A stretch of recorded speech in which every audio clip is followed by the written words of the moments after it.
the bio pellets are exactly like plastic pellets that are used for extrusion or injection molding, except for they're 95% fiber and 5% wax, and we supply them to plastic manufacturers.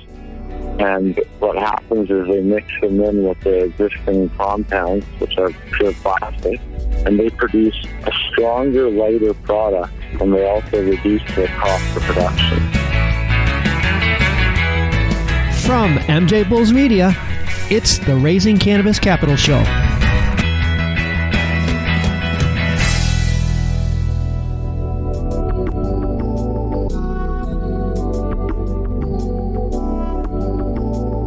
Today on Raising Cannabis Capital, we are joined by JJ Ziner from Canadian Industrial Hemp Corporation. JJ, welcome to the show. Thank you, Dan. Thank you for having me. Well, it's exciting stuff that you're working on. You know, Canada has been producing hemp seed for a couple decades, and we're in the middle of the CBD craze, so it's sweeping the world. And while all this is great, there's sort of this discouraging aspect of the demand that part of the plant isn't being used. Can you give us an idea just how much of the hemp plant is being wasted? So then in 2018, Canada grew about 130,000 acres of hemp, and they grew it almost, let's say, 99% for seed. And they probably produced about 260,000 tons of wasted stock, and most of that stock would have been probably burned. Wow. So 250,000 tons of hemp plant was essentially burned in 2018. I mean, it's just like so counterintuitive, especially everything that you hear about how great hemp fiber is and, you know, how many products that we're starting to put hemp fiber into. Why are we burning our hemp fiber and then turning around and importing it from another country? Well, Dan, it has to do with mostly the cost of labor. The techniques that are being used for the cortication, very labor intensive. And part of a reason for that is that the cortication has been illegal in the United States for an extremely long time. And the United States is where the economies of scale and the drive for innovation exist, whereby the hemp fiber production process could be improved. But that hasn't happened yet because it hasn't been legal in the United States. Oh, I see. So it really comes down to it's just too expensive to do it. But that's kind of where you guys come in. Patented, exactly. Yeah, you developed a patented technology that you can apply to hemp fiber production in North America and make it profitable. Tell us how that works.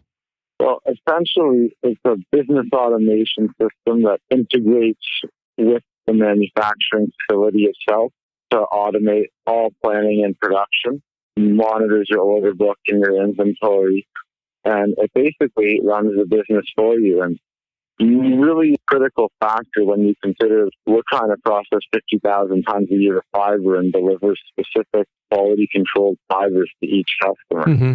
Yeah, I mean, the fiber is just part of the process. I read on your website, I think that you're also using the waste to create bio pellets, and you actually got some funding for this from the Canadian Agriculture Partnership. What's a bio pellet? Well, the bio pellets are exactly like plastic pellets that are used for extrusion or injection molding, except for they're 95% fiber and 5% wax, and we supply them to plastic manufacturers. And what happens is they mix them in with the existing compounds, which are pure plastic, and they produce a stronger, lighter product, and they also reduce their cost of production. Wow. And you're using a natural product, so you're eliminating some of the plastics that we're introducing into the environment. Is that correct? Exactly. In Europe, they produce suitcases and automotive body parts made from injection molded hemp, and they have put in about 30% hemp, 70% polymer. Yeah, you're reducing plastic cost effectively by 20-30% right off the board. Wow. So you're taking something that right now is being burned, you're converting it into biopellets, and you're replacing plastic, something that we're all trying to get rid of. I mean, it seems to me like it's a really environmentally sound process. Well, you know, the excellent thing is that the market for polymers all over the world is growing rapidly, and it's one of the largest demand markets in the world is material for plastic manufacturing. So our addressable market is over $20 billion. $20 billion. Oh my gosh. Yeah. Well, you're in the process of building your first facility. And once it's built and becomes profitable, you're going to kind of use that as a proof of concept. But your big plan is to build a network of hemp processing facilities across North America. How far along are you in this process? Well, we're looking currently for strategic partners in the USA and Canada who are large manufacturers of plastic products who are interested in joining forces to work with us to reduce plastic consumption in a cost-effective manner. Mm-hmm. And we're looking for partners specifically that are interested in providing funding for the facility so that we can move forward. Okay, so there's an opportunity for investors right now to participate in this project. That's right. Okay.